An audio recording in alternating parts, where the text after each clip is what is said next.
Dans la paracha de la semaine, il y a une paracha très curieuse, a priori.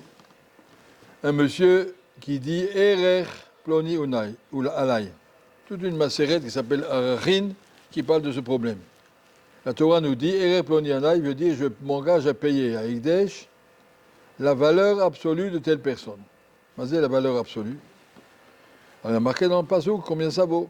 Un homme entre 20 et 60, une femme entre 20 et 60, entre 1 mois et 5 ans, il y a des tarifs sont fixés.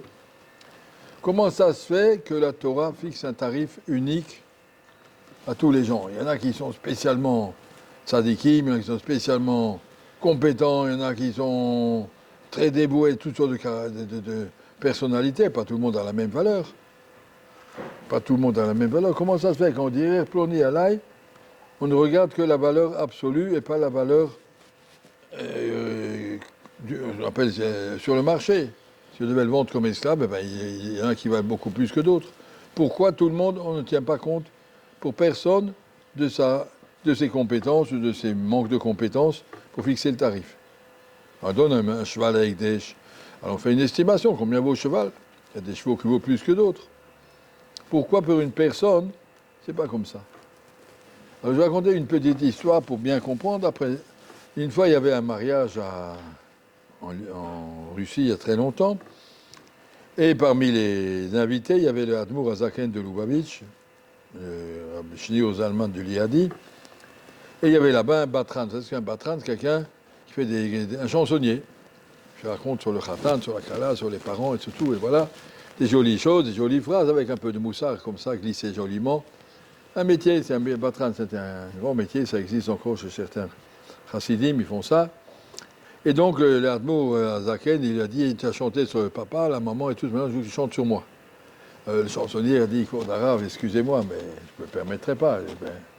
J'exige que tu dises sur moi ce que tu penses de moi, ce que tout le monde doit savoir sur moi. Dis-le. Il a dit, vous m'obligez, alors je vais vous dire, Rav, quelle est la différence entre vous et moi? Et tout ce que je sais, vous savez aussi. Tout ce que vous ne savez pas, non plus, je ne sais pas. La différence, c'est seulement ce que toi, tu sais et ce que moi, je ne sais pas. Tu en sais un peu plus que moi. Beaucoup plus que moi. Mais combien que c'est peu par rapport à ce que tu ne sais pas? C'est-à-dire, on doit faire 100 km et tu es déjà 4 mm plus loin que moi. Un homme, c'est...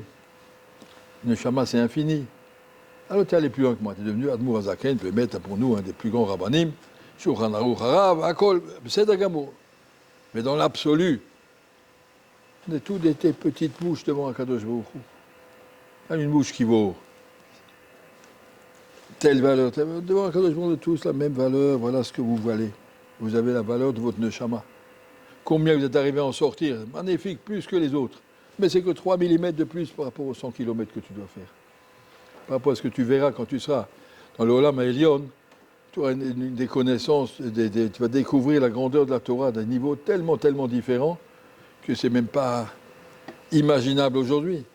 Et donc, la valeur d'un homme comme moi, parce que je suis plus compétent que toi, je suis un peu plus intelligent, plus rapide, plus dévoué, mais c'est par rapport à la valeur absolue d'une neshama, c'est des milliards.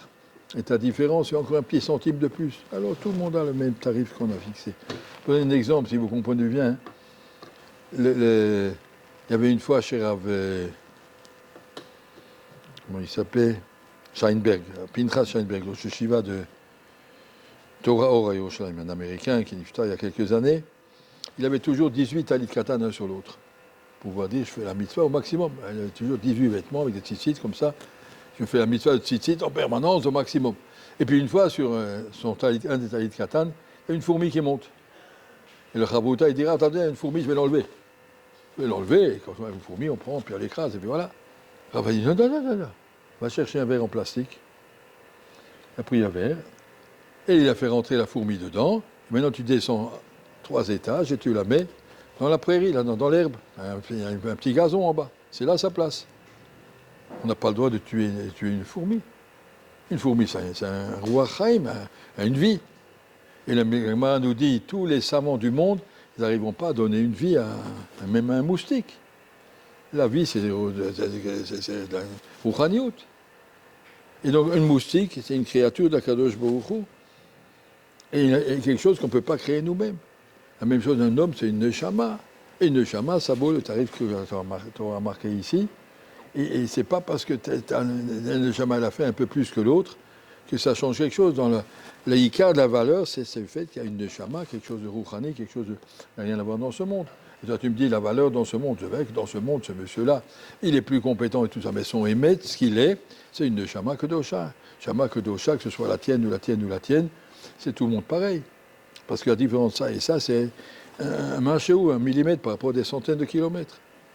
Et donc, les Bezrat Hashem, c'est le Shama, on verra quand on arrivera dans le Olamot à Elionim, on verra comme l'infini, c'est quelque chose. Mais devant l'infini, toutes les différences sont battelles, oui. 1 kilomètre divisé par l'infini, c'est la même chose qu'un centimètre divisé par l'infini. Il ne reste pas grand-chose. Et ça, c'est le Hémet. Le Hémet, avec une Shama, c'est quelque chose d'infini, avec des potentiels infinis, des connaissances. On pourra comprendre des choses inimaginables, alors que là, dans ce monde, tu es vrai, tu es un peu plus loin que moi. Savoir apprécier que chaque personne est une Neshama, et qu'une Neshama a un tarif. Il n'y a pas seulement ce qu'il est dans le Olamazé, c'est vrai que dans le Olamazé, tu es mieux que moi, mais dans le Hémet, tu es une Neshama, une fourmi, c'est aussi une fourmi, une moustique, c'est aussi quelqu'un. Chacun qui existe. Et le Mimei, là, ça c'est peut-être la Torah, vous nous enseigner ici, que tous les gens ont la même valeur. Merci.